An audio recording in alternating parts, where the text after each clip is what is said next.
there, and thank you for joining us again for another edition of the CEO's Blog. We've got a huge edition talking about the Tab Carnival of Cups, the trotters, mini trotters, plenty of things going on. John, let's start off with the Tab Carnival of Cups. It was a successful meeting at Bankstown last Friday. Always is. What was really great about it, we had every component we need of mini trots. But if I can make a special mention, the Trill Memorial was won by Elmer's Image, and that was fantastic. Amanda Turnbull, she's certainly doing everything that a trainer aspires to do, winning these sort of races. But to the connections, the Harness Racing New South Wales bonus went over extremely well. But a special mention must go out to the committee, but to Les Bentley. Les, as we all know, hasn't been very well of late, and it was a truly brave performance of Les to make it to the meeting. He was typical, normal Les. He certainly kept me on the mark, but it was good to see him there, but it was a great meeting all round. Well, you touched on it, Amanda Turnbull's, the connections of Amanda Turnbull's horse Elmer's Image won the $20,000 Cups bonus because Elmer's Image also won the Renshaw Cup. So that was the first time there was a bonus for those two races. And it's good to connect the two races. We're talking about, they're named after two leading administrators of the sport. We often see races named after the legends of the sport, the participants, the trainers and drivers. But to recognise two administrators in Max Truer, Senior, and Dr. Maury Renshaw is the right thing to do in an industry that takes all components, whether they're breeders or they're trainers or drivers or they're owners, strappers or administrators. We all work together to make this sport as good as what it is. All right, well, Amanda Turnbull, she was on fire at Bankstown Friday night, and she took that form to West Wyalong on Sunday, and she won the main feature at West Wyalong's Tab Carnival of Cups meeting, driving Art Series for her father, Steve. Yeah, and she's just brilliant. They work a lot of horses. People don't understand the effort that they put in, and of course with effort comes a reward. Numbers is really important, and they've got a lot of horses in work, but she's basically unstoppable in every respect because she is a champion driver. She is. She's one of our top here in the state. Carnival of Cups this week, Friday, Newcastle. Newcastle, a good race meeting, and the Newcastle Derby is the main feature there. And Forbes on Sunday.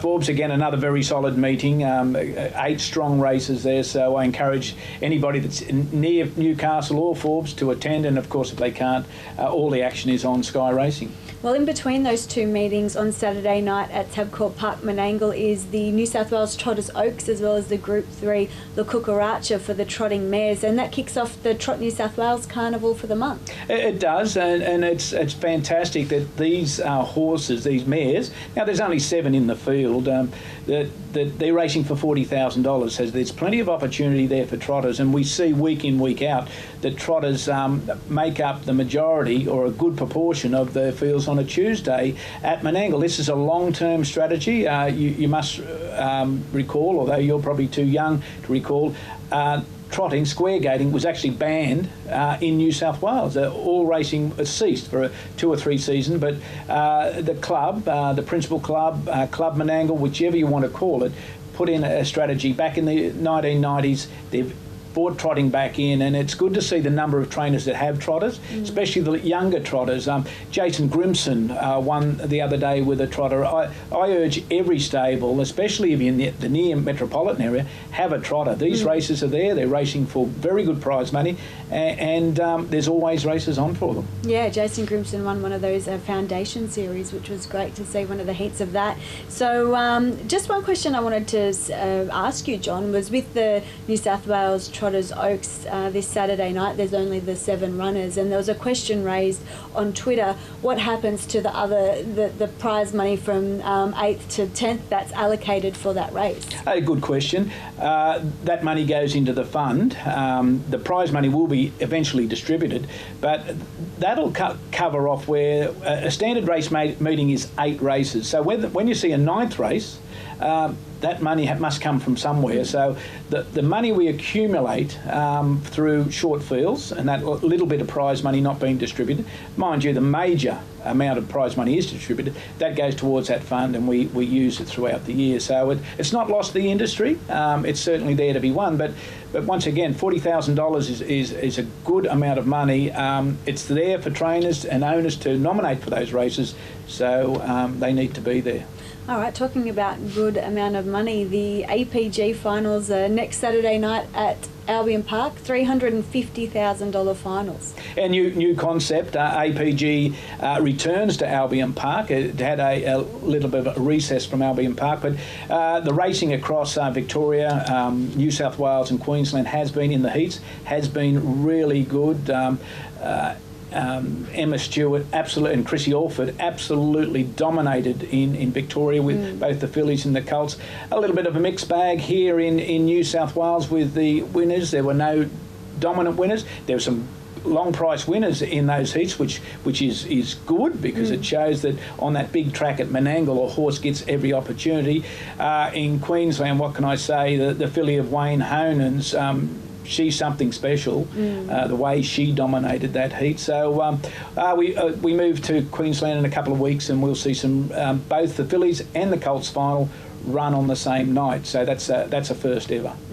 Okay, yeah, it is, isn't it? Usually they're held in different states. Yeah, all these series evolve, and I must say, with changes and amendments to it.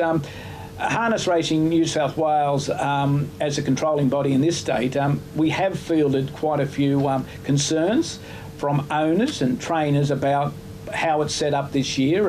Of course, we will review that, and we will make comment to Australian Pacing Gold as to whether this structure is perfect, and we'll look at that carefully. But at the end of the day, it's knowing the conditions when you buy these horses, knowing the conditions when you pay the sustaining fees, and the conditions have been there all along, and following those conditions. It's too late to cry after the event if something didn't quite work out how you thought it should.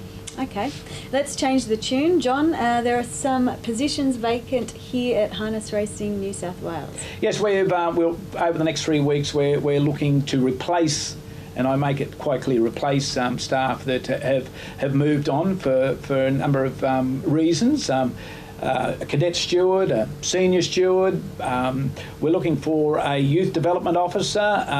That position becomes vacant at the end of June, and we're also looking for another assistant regulatory vet. So anybody out there can apply for these positions. They will be advertised. We need to keep moving, but I'll make it quite clear they're new positions. They're not new positions, they're replacement positions. If the incumbent, like the youth development officer, if they are replaced, that was a 2-year contract in that respect, but the assistant regulatory veterinarian, we've been looking for that position for a couple of years, mainly to cover off with what we do around microchipping, and to date we've been using contractors. Okay, and before we end this bumper edition, you have a bit of a message for one of our young mini trot participants in ZARA FITZPATRICK. Well, I don't signal out any person or young participant. It's all participants.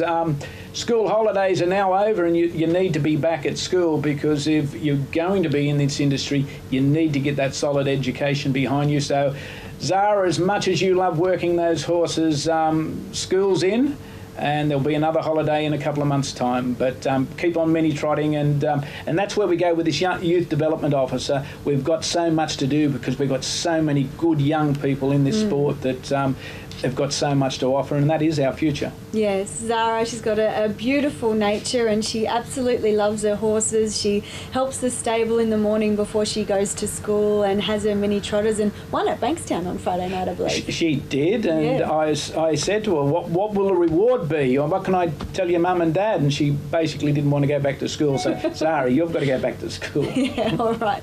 Well, thanks for your time, John. Do you have anything else for us? Usually you like to leave us with a bit of a hanger for the next edition? Well, the hanger for the next edition is the hanger out of the last edition, and I can tell you there's something really good that's a real big boost for the breeding sector here in New South Wales. There's a couple of little minor delays, but that will be coming out soon. All right, so our viewers will just have to wait a little bit longer. They'll have to rise up and see what it is one of these mornings. All right, no problem. All right, well, thanks for your time, and we'll catch up again soon.